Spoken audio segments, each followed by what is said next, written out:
ایک بات یہاں پہ یہ کہ ہمارا جو بھی ظاہر بگڑتا ہے کہیں نہ کہیں ہمارے باطن کی فساد کا نتیجہ ہوتا ہے. جو بھی ہمارے معاشرے میں فساد آیا اس کا مطلب یہ ہے کہ ہمارے باطن میں کہیں نہ کہیں خبث ہے, کہیں بگاڑ ہے, کہیں نہ کہیں فساد ہے. اور آپ جانتے ہیں کہ باطن کی اصلاح کا جو اسپیشل ہمارے پاس ڈپارٹمنٹ ہے اسلام کے پاس, وہ الاحسان کا ہے, تصوف کا ہے, تزکیہ اور تربیت کا ہے. تو ہمارا ظاہری فساد بتا رہا ہے کہ ہمارے باطن میں فساد ہے. اور بہت دلچسپ بات یہ ہے کہ ڈاکٹر علی مشرف جائسی صاحب جو ایک بات کہتے ہیں کہ قلوب کا تزکیہ تصوف کرتا ہے, لیکن خود آج تصوف کے تزکیہ کی ضرورت ہے. اس دونوں پوائنٹ پہ آپ کیا کہنا چاہیں گے؟ دیکھیے ایسا ہے کہ اصل تصوف کو تو لوگ پڑھتے اڑتے نہیں ہیں, سمجھے آپ. کتنے لوگ ہیں جو امام غزالی کو پڑھتے ہیں, کتنے لوگ ہیں جو حضور غوث الاعظم کو پڑھ رہے ہیں. پڑھنے والوں کی تو بڑی کمی ہے. اور یہ بحث صرف مذہبی حلقے میں, وہ بھی مذہب کے محدود حلقے میں, حساس حلقے میں پائی جاتی ہے نا. ورنہ عمومی طور پر جس طرح سے مذہب کو فسادی مولویوں نے یرغمال کر لیا ہے, اسی طرح سے تصوف کو بے عمل صوفیوں نے یرغمال کر لیا ہے. تو اس جو یرغمال کیا گیا ہے, دراصل جو مولانا جائسی صاحب کہہ رہے ہیں, ہمارے علی مشرف جائسی صاحب اللہ انہیں سلامت رکھے, وہ بات صحیح کہہ رہے ہیں کہ ابھی تو تصوفی کے تزکیے کی ضرورت ہے. یہ صوفی بنا ہوا ہے, نماز نہیں پڑھتا, اس کا تزکیہ کون کرے گا؟ صوفی صاحب کہلا رہا ہے, نماز نہیں پڑھتا, اس کا تزکیہ کون کرے گا؟ رات بھر قوالی سن رہا ہے, ہاتھ پیر چبوا رہا ہے, صبح نماز کو غارت کر رہا ہے, اس غارت گر کا تصفیہ کون کرے گا؟ دیکھیے اسلام تو نام ہی تصوف کا ہے. لقد من اللہ علی المؤمنین اذ بعث فیہم سے احسان سامنے آ رہا ہے. اللہ نے احسان کیا مومنین پر, اور الاحسان کے دفتر میں بول رہا ہوں, اور الاحسان نے اس تصور کو سمجھا ہے. احسان کیا مومنین پر اللہ نے. لقد من اللہ علی المؤمنین اذ بعث فیہم رسولا من انفسہم, کہ ان میں رسول کو بھیجا. کاہے کے لیے بھیجا؟ یتلو علیہم آیاتی, آیات الہی سنائیں, ویزکیہم, تزکیہ کریں, ویعلمہم الکتاب والحکمہ. حکمت اور علم, حکمت سے مراد میں یہاں سائنس کو لیتا ہوں.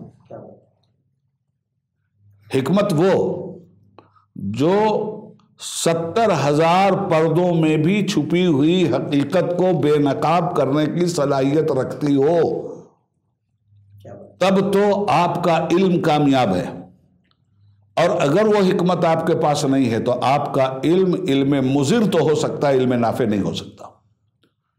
تو نبی پاک کو بھیجا کتاب کے ساتھ, حکمت کے ساتھ, اور کام کیا دیا؟ وَيُزَكِّيهِمْ, تزکیہ. تو تزکیے سے مراد صرف نماز روزہ کی پابندی نہیں ہے. نماز روزہ کی پابندی ہو, ظلم کا تزکیہ کر کے, جھوٹ کا تزکیہ کر کے, برائیوں کا تزکیہ کر کے, جب یہ ساری چیزیں ختم ہوتی ہیں, پھر بھی دل کا تزکیہ, خشوع اور خضوع کے ساتھ خدا کے سامنے جھکنا, خشوع اور خضوع کے ساتھ کوئی کام کرنا. تزکیہ ہی کے لیے تو نبی آئے تھے. واحد کام تھا مصطفیٰ کا تزکیہ, اور ہر نبی کا کام. اس لیے کہ آیت کا آخری ٹکڑا ہمیں سمجھا رہا ہے, وَإِن كَانُوا مِن قَبْلُ لَفِي ضَلَالٍ مُبِينٍ. اس تزکیہ کرنے والے سے پہلے تم کھلی ہوئی گمراہی میں تھے. معلوم یہ ہوا کہ گمراہی کو ہدایت کا جامہ پہنا دینا, بدعقیدگی کو عقیدے کا جامہ, خوش عقیدگی کا جامہ پہنا دینا, بد عملی کو صالحیت کا جامہ پہنا دینا, بد اخلاقی کو خوش اخلاقی کا جامہ پہنا دینا, درندگی کو شرافت کا جامہ پہنا دینا, وغیرہ وغیرہ وغیرہ وغیرہ. اس کا نام ہے تزکیہ. اور یہ تزکیہ اللہ کے حبیب نے کر کے دکھلایا, اور اسی تزکیہ پر امت مسلمہ کو کام کرنے کے لیے کھڑا کیا ہے قدرت نے, بغیر نبوت کے وصف کے. امت کو وہی کام کرنا ہے جو نبی نے کیا ہے, اس سے الگ ہٹ کر امت کو کوئی دوسرا کام نہیں کرنا ہے. نبی نے منصب نبوت سے کیا ہے, آپ کو منصب امت سے اس کام کو دیا گیا ہے کرنے کو. تو یہ ہے, مجھے خوشی ہے کہ آپ لوگ یہ کام کر رہے ہیں اور اچھے ڈھنگ سے کر رہے ہیں.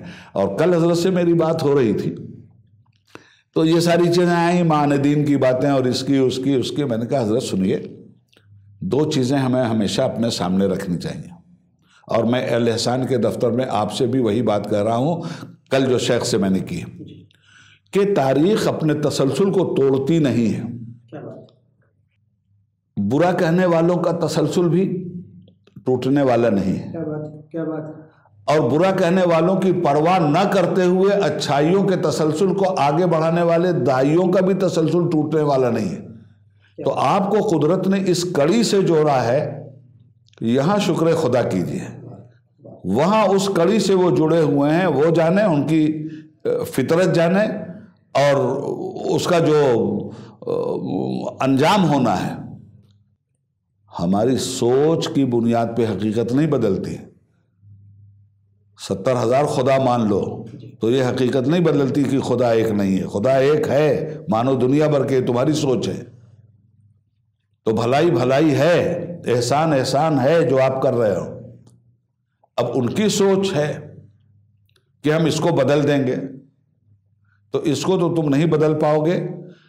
کبھی تمہارے ضمیر نے اگر تم پہ لعنت کی اور تم کو احساس شرمندگی ہوئی تو یہ طاقت تم کو ضرور بدل دے گی۔